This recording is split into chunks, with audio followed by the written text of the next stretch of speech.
Chapter 7. Tom Respects the Flea by Mark Twain. Noon, says Tom, and so it was. His shadow was just a blot around his feet. We looked, and the Greenwich clock was so close to 12 the difference didn't amount to nothing. So Tom said London was right north of us or right south of us, one or t'other, and he reckoned by the weather and the sand and the camels it was north. And a good many miles north, too, as many as from New York to the city of Mexico, he guessed. Jim said he reckoned a balloon was a good deal the fastest thing in the world, unless it might be some kinds of birds. A wild pigeon, maybe, or a railroad. But Tom said he had read about railroads in England going nearly 100 miles an hour for a little ways, and there never was a bird in the world that could do that, except one, and that was a flea. A flea, why Mars Tom, in de fust place he ain't a bird, strictly speakin'. He ain't a bird, eh? Well then, what is he? I don't rightly know, Mars Tom, but I spec he's only just a animal. No, I reckon dat won't do, nuther, he ain't big enough for a animal. He mews be a bug. Yassir, dat's what he is, he's a bug. I bet he ain't, but let it go. What's your second place? Well, into second place, birds is cretters dat goes a long ways, but a flea don't. He don't he? Come now, what is a long distance if you know?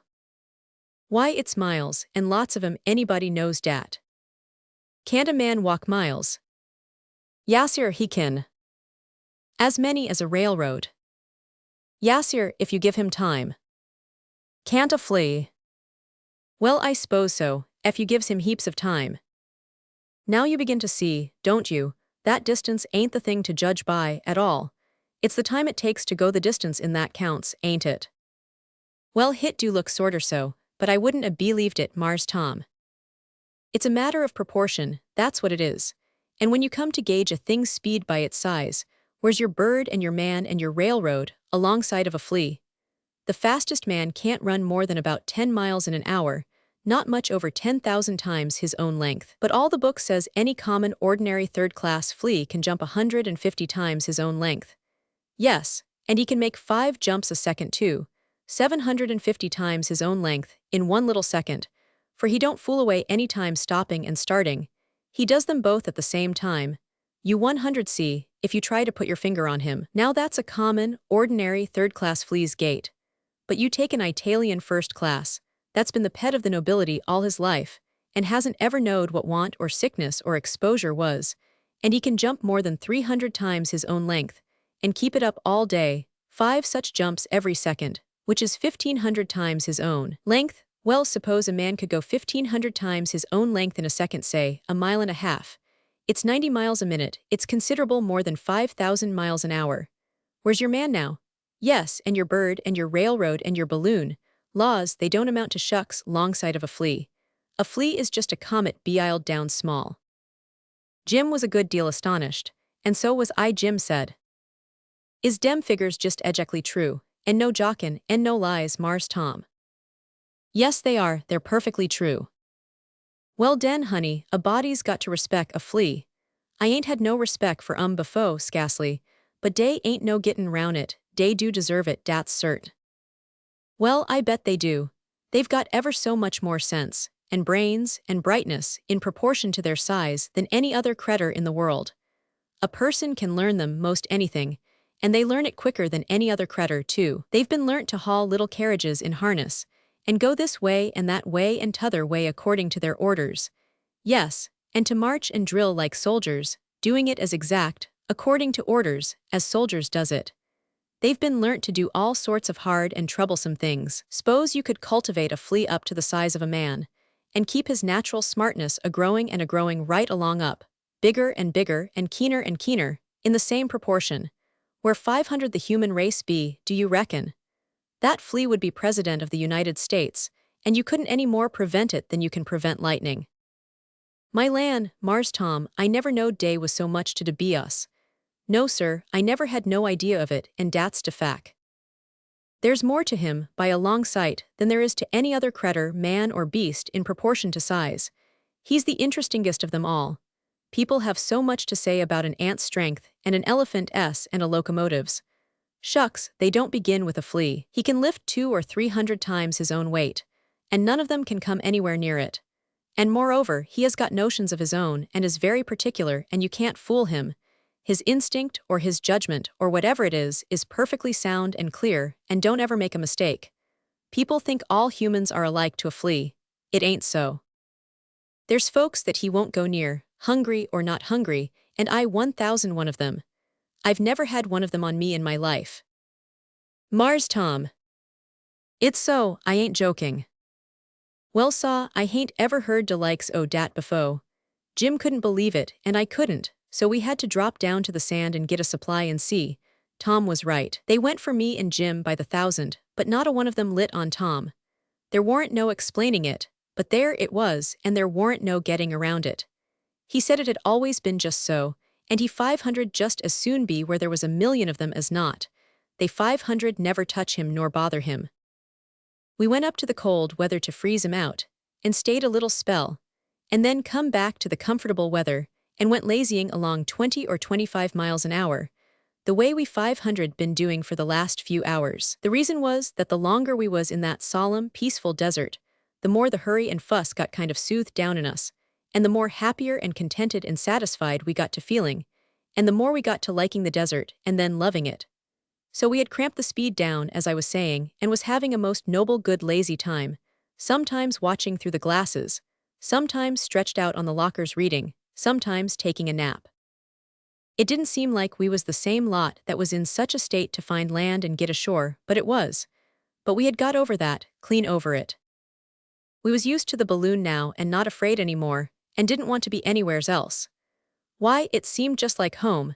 It most seemed as if I had been born and raised in it, and Jim and Tom said the same. And always I had had hateful people around me, a nagging at me and pestering of me and scolding and finding fault and fussing and bothering and sticking to me and keeping after me and making me do this and making me do that and t'other, and always selecting out the things I didn't want to do, and then giving me Sam Hill because I shirked and done something else, and just aggravating the life out of a body all the time.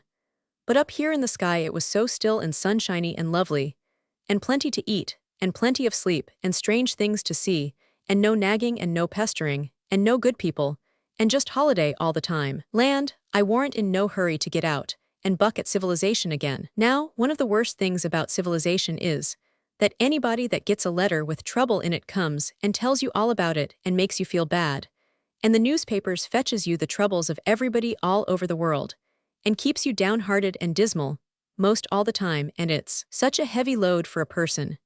I hate them newspapers, and I hate letters, and if I had my way I wouldn't allow nobody to load his troubles on to other folks he ain't acquainted with on t'other side of the world that way. Well, up in a balloon there ain't any of that, and it's the darlingest place there is. We had supper, and that night was one of the prettiest nights I ever see. The moon made it just like daylight, only a heap softer, and once we see a lion standing all alone by himself, just all alone on the earth, it seemed like, and his shadow laid on the sand by him like a puddle of ink.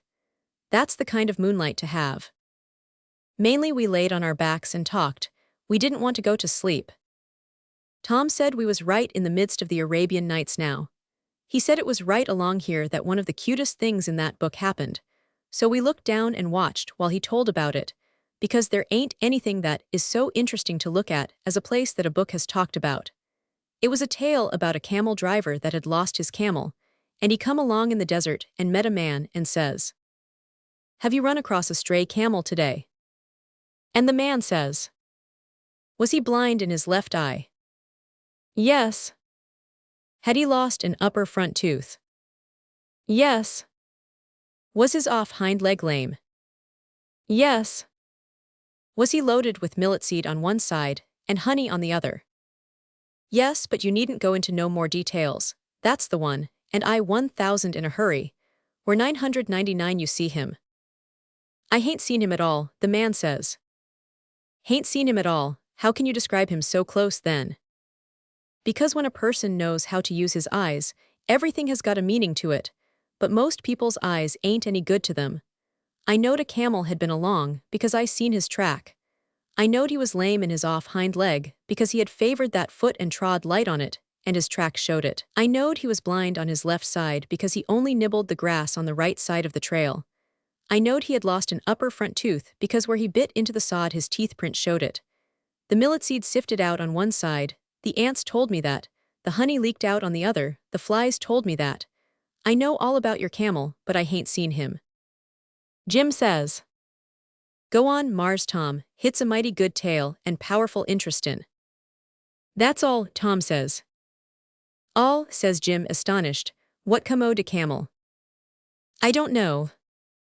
Mars. Tom don't detail say. No. Jim puzzled a minute, then he says. Well, F dat ain't de beatin's tail ever I struck.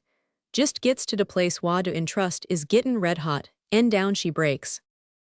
Why Mars. Tom, dey ain't no sense in a tail dat acts like dat. Hain't you got no idea whether de man got de camel back or not? No, I haven't. I see myself there warn't no sense in the tail, to chop square off that way before it come to anything, but I warn't going to say so, because I could see Tom was souring up pretty fast over the way it flatted out, and the way Jim had popped on to the weak place in it, and I don't think it's fair for everybody to pile on to a feller when he's down.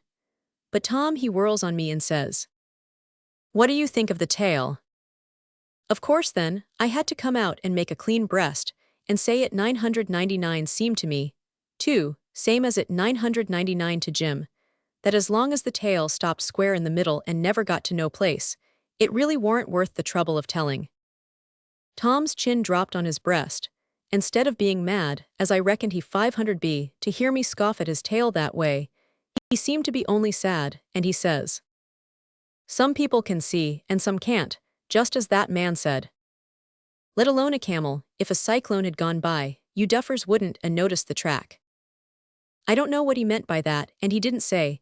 It was just one of his irrelevances, I reckon.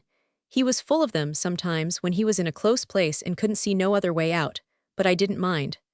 We 500 spotted the soft place in that tail sharp enough, he couldn't get away from that little fact. It graveled him like the nation, too, I reckon, much as he tried not to let on.